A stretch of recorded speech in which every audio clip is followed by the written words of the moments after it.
hello there, humans, hippies, earthlings, whoever you are, wherever you are, whatever you're doing, and if you're lucky enough indeed to be doing it too. Hello there, I'm Bushka on Blitz. Welcome back to the channel. Great to have you here with me today. Today we're going to be looking at the Miley Cyrus of World of Tanks Blitz.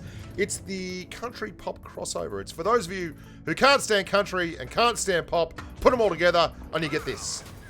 What do I mean by that? Well, a lot of people don't like the IS-3 Defender. A lot of people don't like the T28 prototype. Put them together and you get this wonderful vehicle here. And actually, it is so much better for me than those two tanks. I found it way more interesting. Although, to be fair, I've liked the T28 prototype for the past few months. It's really grown on me and it's doing some good things for me. And this is a really interesting tank. And I found it interesting because it really isn't the best kind of TD. It really isn't the best kind of pseudo-heavy. But it's a nice blend of the two and it allows you to play a quite diverse style of gameplay. And the thing that I found that did poorly was when you get towards the end of the game, it suffers tremendously from just not having quite enough in the mobility tank to dominate. That being said though, it really was a fun tank to drive. And I'm going to break down the pros and the cons of the 28 Defender right now for you. The pros are it's got a tier 9 gun. A 120mm T58A1 gun with 3 in the clip. Now the shell reload time gets down to 6 2/3 seconds, 6.67 seconds for a shell to reload. That means you get to fire the full clip off in about 13.2, 13.3 seconds, which is, it's good, but it's not crazy amazing good, right? So what you end up with is a situation where you can get a shot off, but quite often it will take you a little bit of time to get that third shot out. So you can get 1, 2, but it's rare to just straight out clip a tank with all 3 shells. That means that although theoretically it is a great bunch of damage to be able to pump out 1200 damage, it doesn't happen as often as, say, it does when you're running around in an AMX 50-100 or not AMX 50-100, AMX 50B or a Type 57 Heavy, because those are tanks that have much lower time between shells. It's a different style of clipper. It's also a gun that, while it is reasonable to use at 0.377 dispersion, it's not amazing to use. And when it actually hits all its shots in situations like this, you're actually quite surprised. And that's fair enough. It shouldn't be hitting all its shots with nearly 0.4 dispersion. But that being said, it's the perfect kind of gun for this tank because a lot of the work you do in the T28 Defender is a little bit closer to heavy work. It has 10 degrees of gun depression and it has a fairly strong turret, but it's the kind of armor profile that fluctuates wildly given the kind of tanks it's facing. For instance, if you're driving up against a tier 7 tank with poor pen, like a Comet or a, even a T49, like you can see there, with its poor heat pen and stuff, you'll be all right. If you're driving against a T34 that has masses of pen on its AP rounds, like 250mm of pen on its AP rounds, then you're going to get shredded because your entire armor is very much predicated on facing a tank that's going to do less than 220, less than 230mm of pen. Even then, your little rabbit's ears on top of the turret, they are both under 100mm of pen required. So if you are facing a bad guy, you want to be above them utilizing that 10 degrees of gun depression. But the reason I really like the tank is because it's versatile and it's very American in that sense. So many of the American tanks are reasonably good at multiple different facets of the game.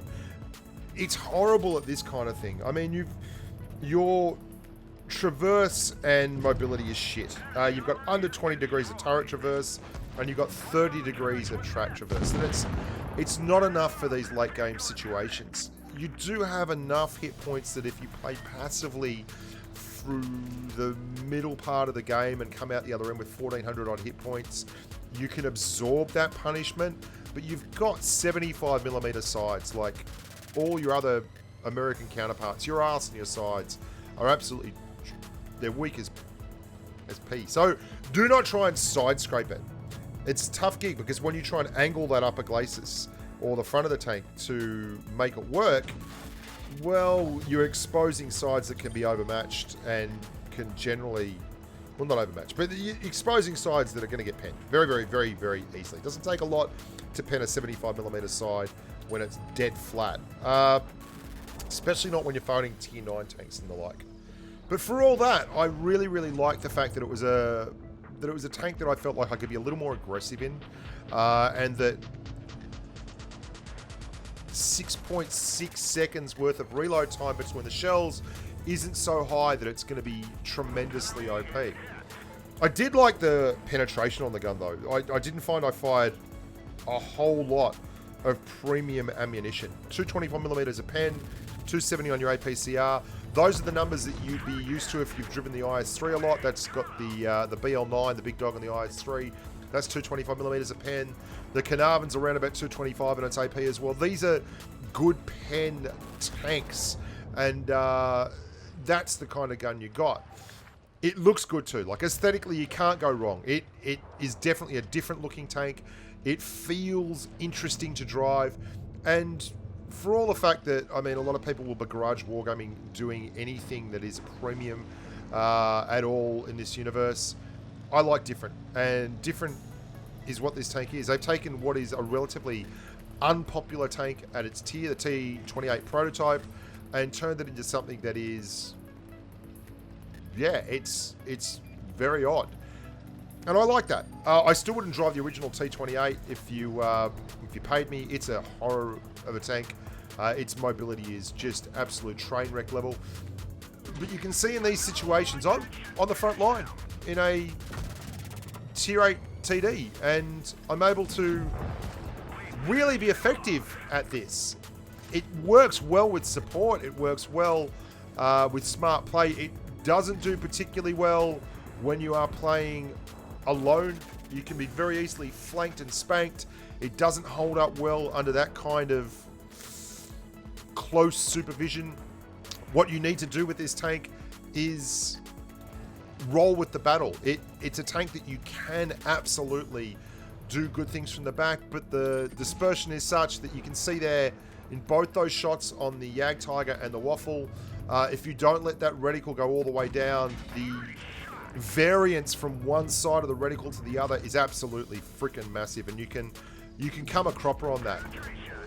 Yet the ability to pump a heap of shells in a row on a tank that's being aggressive is excellent, and it particularly excels at support roles. I mean, think of it this way: if you play with a mate who's rolling around in a 100-01P, or you know, a big heavy tank, a Tiger 2 even, or something like that, and they're getting pushed on, you can dump 1200 damage very, very quickly, and that is, at tier 8 especially, that's an entire hit point pool for some tanks, which is interesting. And the fact that they gave it a little bit more in the hit point department itself, so that it's commensurate with a typical tier 8 heavy that's got a big ass load of hit points, is nice. I think it allows it to have a little bit more leniency when it comes to that lacking mobility in the late game. And you certainly do lack mobility. Like, there's no way around it. This is a cumbersome vehicle, and you're not going to be firing off a heap of snapshots with a gun that's nearly 0.4 dispersion. Smart play though, tactical play, and a generally all-round friendly armor profile will get you across the line. I hope you guys enjoyed that one. We're going to be doing a lot of Chinese TDs in the very near future, as well as the comparison shopper tests, like Mouse versus E100 versus VK7201, you know, that kind of thing, as we progress. I'm Bushka. Look after yourselves and stay safe on the battlefield. Oh, and join my new Discord server. I've got a public Discord server. If you want to join my Discord server and chat to humans and form platoons and strong lasting bonds, then, you know, join my Discord server. Till next time, bye for now. Oh, the link's in the description below. Good on me.